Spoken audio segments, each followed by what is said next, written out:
Mientras estoy tomándome mi café, me ha venido a la mente una historia que seguramente todos ya conoceréis por las diversas películas que hay basadas en este personaje. Vamos a llamarlo así por no decir otra cosa, porque mm, podríamos añadirle distintos adjetivos a esta persona.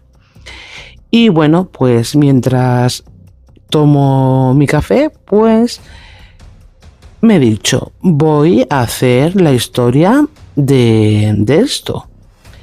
Que cuando la escuchéis, pues seguramente ya sabréis de lo que estoy hablando, ya que hay muchísimas películas e incluso series seguramente al respecto, pero al final del vídeo te dejaré 3 películas que seguramente ya conocerás, y si no conoces pues te invito que las veas, ¿vale? Sí que es verdad que son un poquito gore, ¿vale? Pero bueno, si te gusta ese género de película y sabiendo que están basadas en hechos reales, pues las puedes ver, aunque ya tienen sus añitos y seguramente pues ya las hayas visto.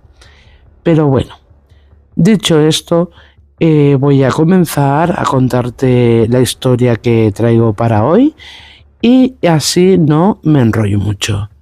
Y nada, te dejo con la historia.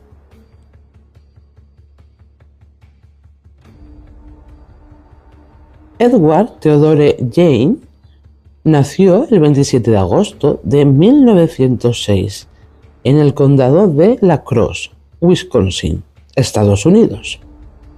Su padre, George P. Jane, era un borracho que tenía una tienda de comestibles, y su madre, Augusta T. Lerck, una ama de casa luterana que le temía a Dios.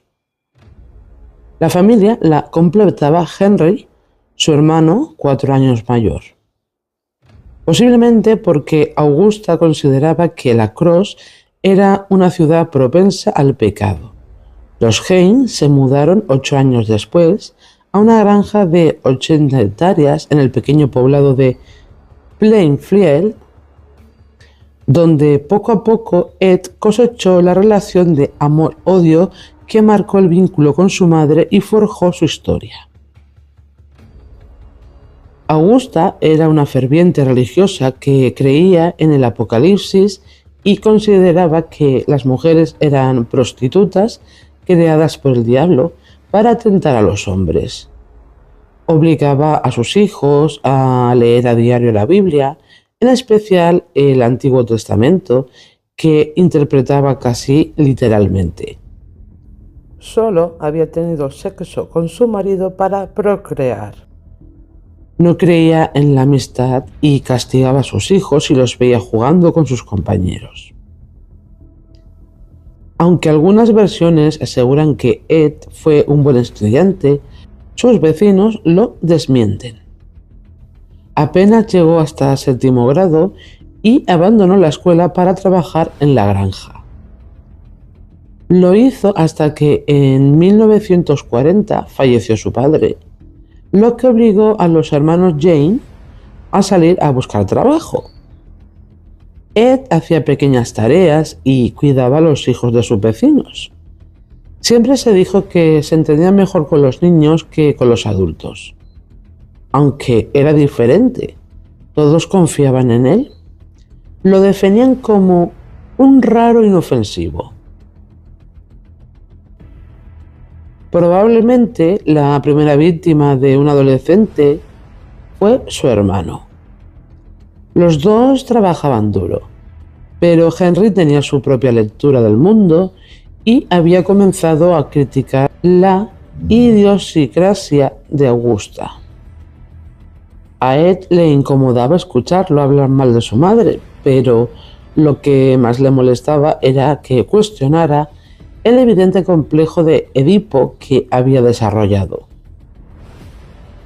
Fue en ese contexto que el 16 de mayo de 1944 se produjo un confuso incendio dentro de los campos de la familia.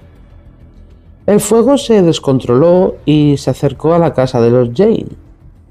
Cuando los bomberos terminaron de combatir las llamas, se dieron cuenta de que Henry había desaparecido y lo empezaron a buscar. Su cuerpo fue hallado al atardecer. Estaba boca abajo y tenía signos de haber sido golpeado. Las pericias demostraron poco después que había muerto asfixiado, pero el caso prácticamente no se investigó.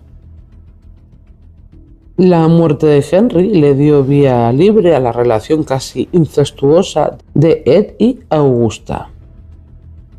Pero apenas unos meses después, la mujer sufrió una apoplejía que la dejó paralizada y en algún momento de 1945 padeció otro ataque. Su hijo la cuidó con devoción hasta su último día. Augusta falleció el 21 de diciembre de ese año. Ed había perdido su único vínculo con la cordura. No tenía con quién hablar. Se concentró entonces en sus fantasías. Crimen sin castigo. Mary Hogan murió el 8 de diciembre de 1954. Años después, cuando la policía llegó a la casa de Ed, encontró su cabeza en una bolsa. En el siglo XXI, el asesino hubiera sido encontrado a las pocas horas, porque había pistas muy concretas, pero en los años 50 su crimen podría haber permanecido impune. La víctima había superado 2 divorcios y había llegado al pequeño pueblo de Plainfield, desde Dallas. Atendía un bar y tenía una personalidad capaz de lidiar con los borrachos del pueblo. Era corpulenta y mal hablada. Insultaba cada 2 palabras. Mary Hogan era una fuerte versión grotesca de su madre. Todo indica que a las 16 horas de ese 8 de diciembre, la cantinera cerró el local, pero dejó entrar a tomar un café a Ed, que había empezado a frecuentar el bar. El joven le disparó con un revólver calibre 32. Esa tarde, el granjero Seymour Lester ingresó a la taberna para comprarle un helado a su hija y encontró en el suelo una enorme mancha de sangre y un cartucho. Se notaba que un cuerpo había sido arrastrado desde atrás de la barra hasta el estacionamiento, donde se veían con claridad las marcas de los neumáticos de un auto sobre la nieve. En el interior del bar había una taza con una mancha de sangre y parte de una huella dactilar. El último crimen en Plainfield había sido en 1853. Un siglo después, unas 700 personas vivían allí y pasaba lo que ocurre en todos los pueblos, en los que todos se conocen. Nadie imagina que su vecino puede ser un asesino en serie. La violencia en el imaginario colectivo está lejos, en las grandes ciudades. Las peculiaridades de Jane pasaron desapercibidas. No porque no fueran visibles, sino porque los demás hicieron la vista gorda. La desaparición de Mary Hogan comenzó a ser investigada por un inexperto alguacil que solo había visto cadáveres durante la Segunda Guerra Mundial, pero que poco y nada sabía de criminología y quizás nunca pensó en encontrarse con un caso así. Prácticamente no avanzó. Los rumores en el pueblo eran de los más variados e incluían la versión de que Mary Hogan había sido secuestrada por la mafia. No ha desaparecido, está en mi granja, solía bromear Ed. El crimen por el que Ed Gein finalmente fue descubierto fue sencillamente torpe. Fue brutal, claro, pero a ningún asesino que quiera permanecer impune se le ocurriría dejar tantos rastros.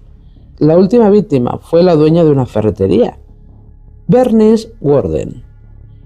En el anochecer, el 15 de noviembre de 1957, Ed ingresó al local del que era un cliente habitual y pidió un galón de líquido anticongelante. Acordó regresar por la mañana a retirarlo. Al otro día empezó la temporada de caza de ciervos en Plainfield. La costumbre indicaba que todos los hombres desfilaban hacia el bosque y volvían al atardecer con sus trofeos, que colgaban en la entrada de sus establos y exhibían luego de desollarlos y destriparlos. Aquel día en el pueblo se empezó a rumorear que era raro que Bernice no abriera la ferretería.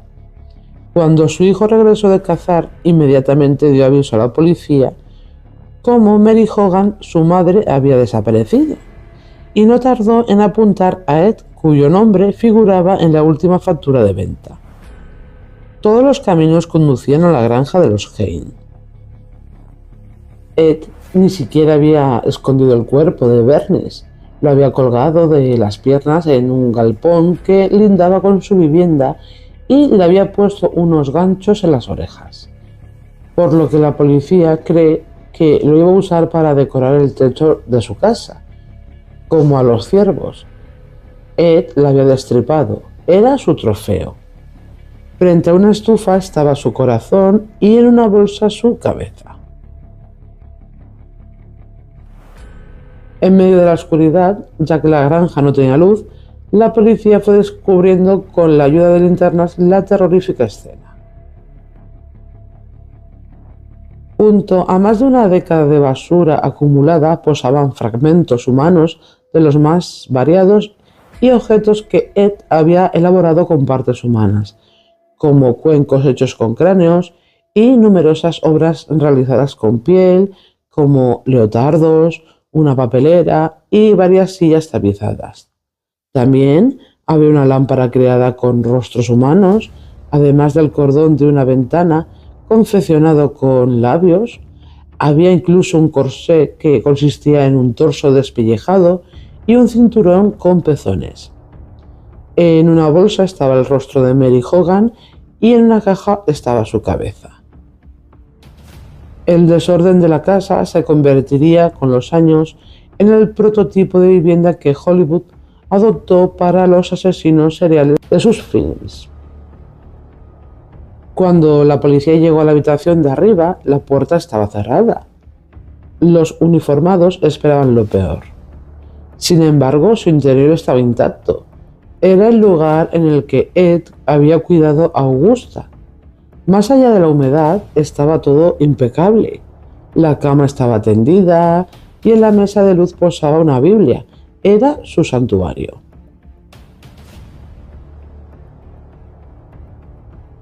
Estuvo 30 horas en silencio.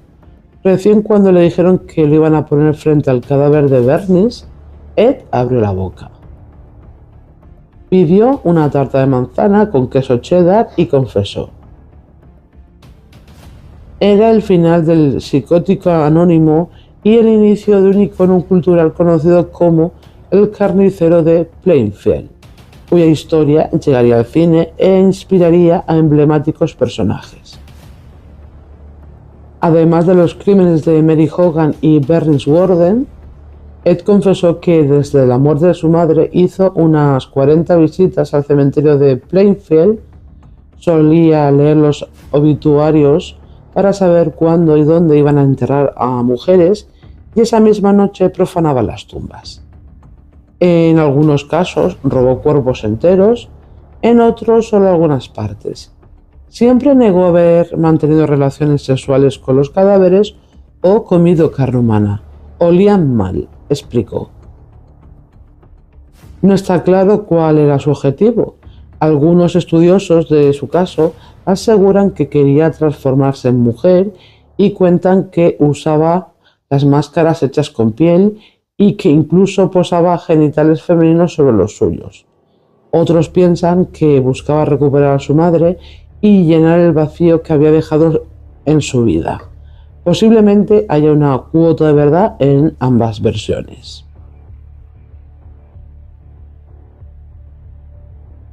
A Ed lo evaluaron durante un mes. El 6 de enero de 1958 se realizó una audiencia en la que los peritos informaron su diagnóstico. Esquizofrénico, propenso a sufrir alucinaciones, le había dicho a los psicólogos que se consideraba a sí mismo un instrumento de Dios para resucitar a los muertos. El juez lo declaró incapaz y lo envió al hospital psiquiátrico estatal. Mientras, Plainfield estaba revolucionado. Los vecinos querían que terminara la pesadilla y se esfumara el torbellino de periodistas y curiosos que los había invadido.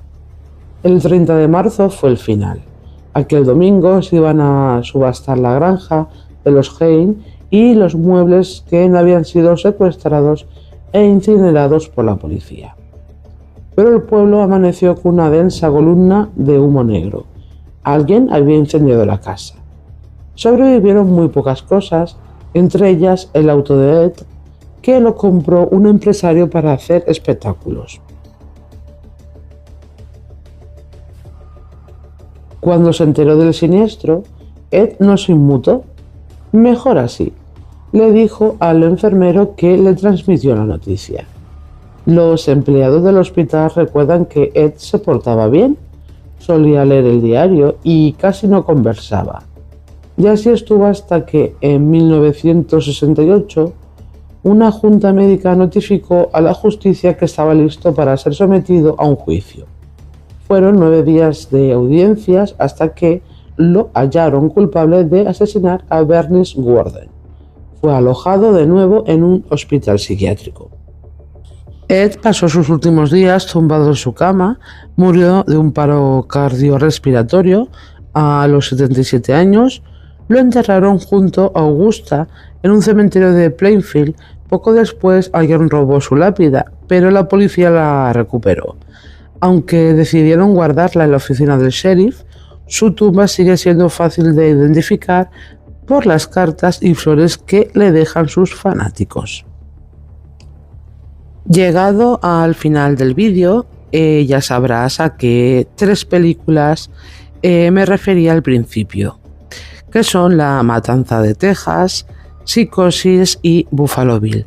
Son películas muy famosas que si no las has visto te las recomiendo. Como te decía al principio, son un poquito gore, pero si te gusta ese género están bastante bien para verlas. Y si ya las has visto, pues ¿qué te parecieron? ¿Te gustaron? ¿Qué tal?